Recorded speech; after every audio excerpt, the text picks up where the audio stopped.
All right, ladies and gentlemen, time for parallel lines and special angles. With parallel lines, there's five special, whenever you have a parallel line crossed by a transversal, you create five special types of angles, okay? The first let's orient ourselves, right? Notice this is the transversal right here, right? And so look at where X and Y is, right? They're on alternating sides. They're on different sides of it, and they're on the inside of these two parallel lines, right? As a result, we call them alternate interior angles, okay? These are alternate interior.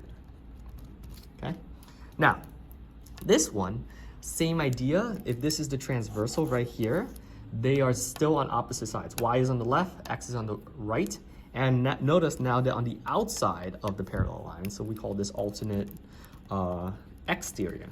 Okay. On this one right here, notice how they're actually on the same side of this transversal, right? They're on the same side of this transversal, and they are on the inside of the parallel line, so we call them same side interior. And this one right here, notice how the 1 and 8 are on the same side. So we start with same side, right? Same side.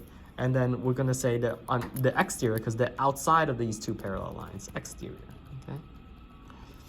And finally down here, this is an acute angle and this is an acute angle. Notice how they're matching. Because they're matching, they're called corresponding. Okay. They're on the same side and this interior exterior, so they're corresponding, they're matching. Okay. So that's pretty much it. Now let's talk about their relationships very quickly. Okay. If it starts with an S, you know it has to be supplementary. Okay. So for example, that means that X plus Y is going to be equal to 180 degrees, okay? So S means supplementary, and supplementary means it's going to add up to 180 degrees, okay? Now, if it doesn't start with an S, A, and C, that means it's going to be congruent, okay? It's going to be congruent, and you set it up equal to each other. So, let's take a look at how we would actually solve for something like this, okay? Let's take a look at this, right? I see this angle, and this is the transversal, okay? Whoops. So if this is the transversal, and you have one on the inside, one on the outside, this looks like a corresponding angle, right? And what's the relationship? I know it doesn't start with an S, so it's gotta be congruent, okay? So what would the setup be? The setup is simply setting it equal to each other. So 12x plus 6 equals 13x minus 1. Okay, once you have that, now we can begin to solve. Drop the river, take the inverse of the smaller variable, minus 12x. Like this, so you get 6 is equal to x minus 1. You add 1 on both sides, and here you get the x answer, okay? Pretty straightforward. Okay, this one right here, the type, notice how this is on the inside and this is on the inside as well. So I know that they are going to be the same side, and this is actually same side interior, okay, SSI.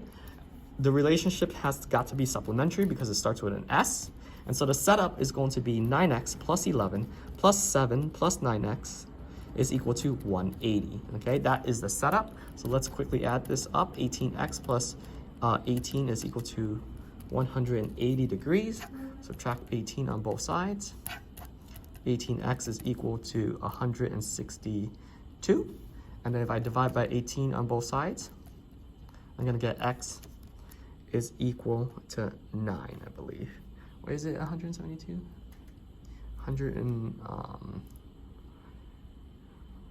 Yeah,